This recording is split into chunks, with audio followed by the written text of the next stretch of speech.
چگونه رنج زمین را زمان نمی بیند، چگونه این همه خون را جهان نمی بیند. آفرین به تشنگان حقیقت که آب خواهد داد، جهان چگونه به فردا جواب خواهد داد.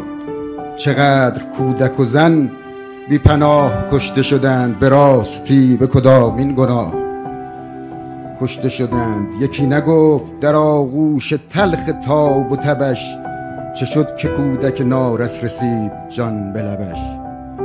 جهان و عافیتش ارزنی نمی ارزد، به این که کودکی از هول مرگ می لرزد. منادیان حقوق بشر نمی شنوند، به حجتی که تمام است اگر نمی شنوند.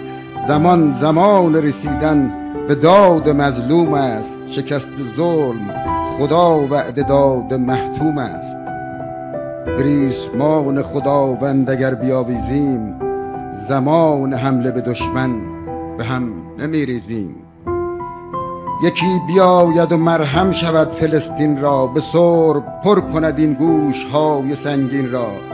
به دست قهر ببندد در سیاست را، به سنگ خشم بکوبد سر سیاست را. سیاستی که به جز نیش مار و کژدم نیست، سیاستی که به نفع حقوق مردم نیست. سیاستی که اگر بوده حق به جانب تو، ربوده حق تو را با فریب حق به تو.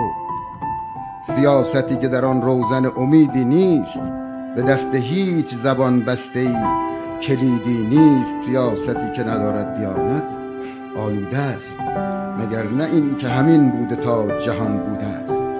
همیشه راه رسیدن به حق سیاسی نیست، که گاه چاره به جز حمله حماسی نیست. یکی برآمده بر بام خون علم بزند، بساط این همه تزویر را به هم بزند. چنان کند که جهان بشنود فلسطین را، به چشم صدق ببیند صلابت دین را.